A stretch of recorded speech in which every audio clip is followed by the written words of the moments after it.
Before showing you the RBAC hands-on, just let me show you the user that I'm using now.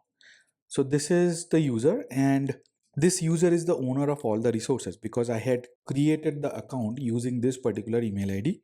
And as a result, this email ID or the person who has this email ID is the owner of this account. All the resources that I have created, let's go to any one of the resources. Let's go to the VM.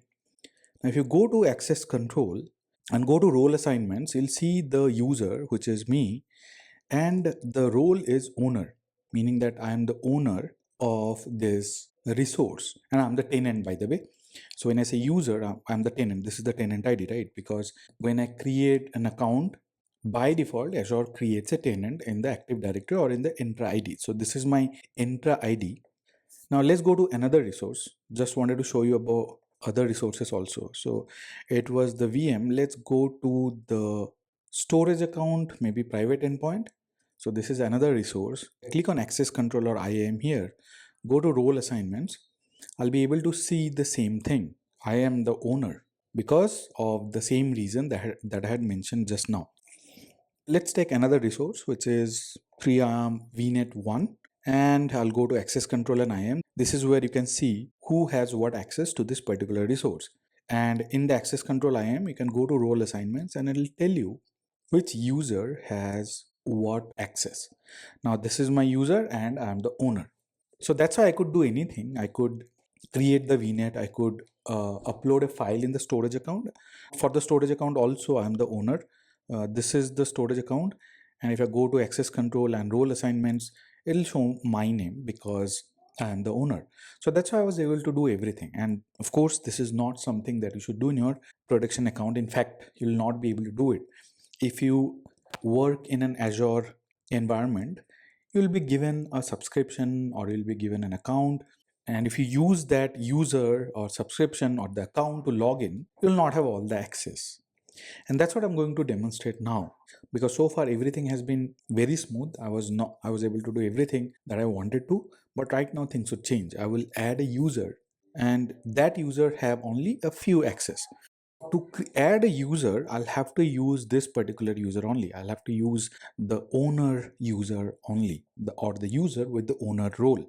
And I'll go to Microsoft Entra ID. If you want to see the details of this particular user, you can go to Microsoft Entra ID and it will show you the users, groups, external identities, roles and administrators, etc. Right now, there are no groups. Groups is a collection of users, but I do not have any group. And if I go to users, there would be only one user, which is me.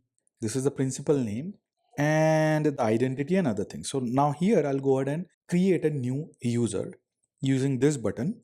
Either I want to create a new user or I can invite an external user.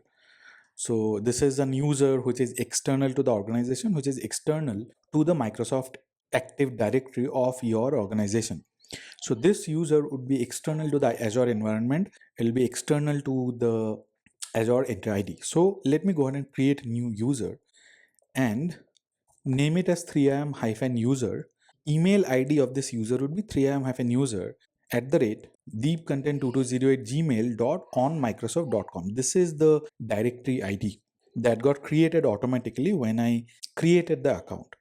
And this would be the display name. Let me provide a password. I'll choose the password and I'll enable the account. This is the user. Let's mention the first name. I do not need any last name, etc. And nothing else is needed. Then we have assignments. Here you can either add group or add role. I'll talk about role later on. Group is something that is pretty trivial and self-explanatory. I'll not go ahead and talk about groups. Let me go ahead and create the user now. Okay. So the user got created, and if I refresh, I should be able to see it, which is 3IM user. Now I'll be logging in using this user. So I'll have to open a new Azure portal.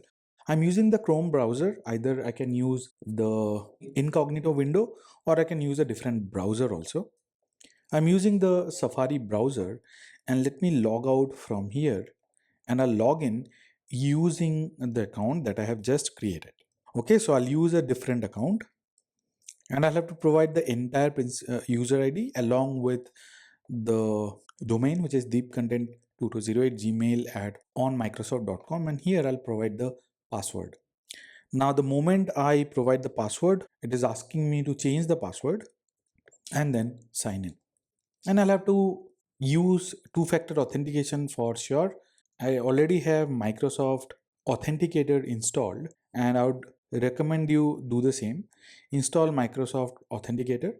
It also asks you to install it either from Google Play or App Store.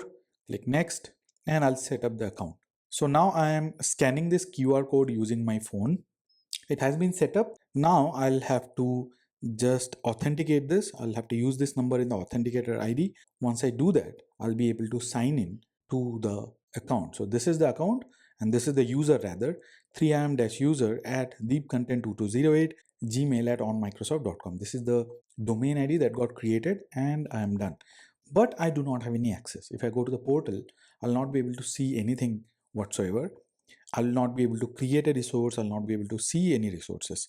Let me click on all resources and you see there's this error which mentions that provide info for this. So I do not have access to this particular resource, to any resource for that matter. So now I'll be using Azure RBAC to provide access to this user.